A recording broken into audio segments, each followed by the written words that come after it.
Oh, hello there. I was just doing a bit of light reading in my den. Let me tell you about why unwarranted drone search is a problem and what we can do. Unmanned aerial vehicles, or drones, have become a large issue in the U.S., and many people are discussing the uses of them in war and how they might be the next big threat to privacy.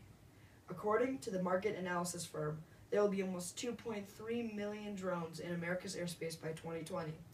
As the technology increases and drones become cheaper, police departments across the U.S. are asking permission to use drones in the communities. Large and small police departments are getting this permission, causing several communities to ask questions about their privacy and safety, such as, do police departments have the right to look into my windows with drones? Or, are my Fourth Amendment rights, which are my rights to unwarranted searches and seizures, are being infringed upon? In the states that don't require a warrant, which is most of them, there is nothing limiting the police departments from saying whatever they want, whenever they want. A police department in California bought a $7,000 drone, but quickly received complaints from within the community. Although this may be convenient, the police department must be careful about the policies that they use for drones and how they inform the citizens about these policies. Only 14 states have regulations on how drones can be used within law enforcement, and some of those states still don't require a warrant. After an incident where a drone was used to make an arrest, John Vilazner, who is an expert on information gathering and drone use, said, "It may have been the first time a drone was used to make an arrest, but it is certainly not going to be the last." That man was suspected of several crimes and was being investigated, but an arrest still could not be made. So the police department used a drone to get the last pieces of evidence to arrest the man. The Federal Aviation Administration has the final word on anything that can fly in America's airspace, but has failed to make any legislation regarding unwarranted drone search. The only regulations that it has made is that drones must be approved by the FAA before they can be used, and that they must be within certain size regulations. Although the FAA has a say in what flies, there is discussion as to whether the FAA has any jurisdiction over the police departments, because the FAA is a part of the executive branch of the government, and the government cannot regulate what states say about their police departments.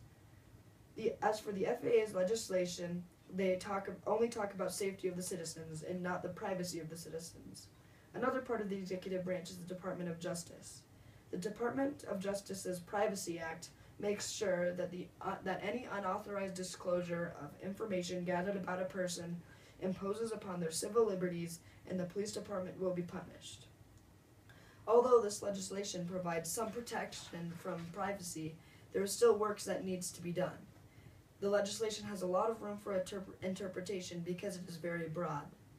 The Supreme Court cases involving drone use in law enforcement have mainly been about whether the unwarranted surveillance was a search, therefore an infringement upon the Fourth Amendment. In some cases it was, and in some cases it wasn't. Even if only 50% of the cases were constituted as a search, those people still need to be protected from the drones. Not now, Dudley. Can't you see I'm busy? Even if only 50% of the cases were constituted as a search, those people still need to be protected from the drones.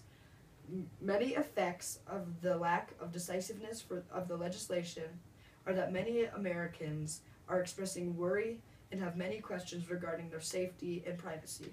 As stated before, there is debate as to whether the government can regulate drones or not. Even if they can't, they still can enact an incentive bill. Incentive bills are bills that would give the police department a reason or motivation for them to do whatever the government is suggesting. The purpose of an incentive bill is for the government to get something that they would like to see enacted, but have no control over the issue. In the case of unwarranted drone surveillance, the government should enact an incentive bill that would give funding to any police department that requires a drone to be signed by a judge before drones are used, a warrant to be signed by a judge before drones are used for surveillance.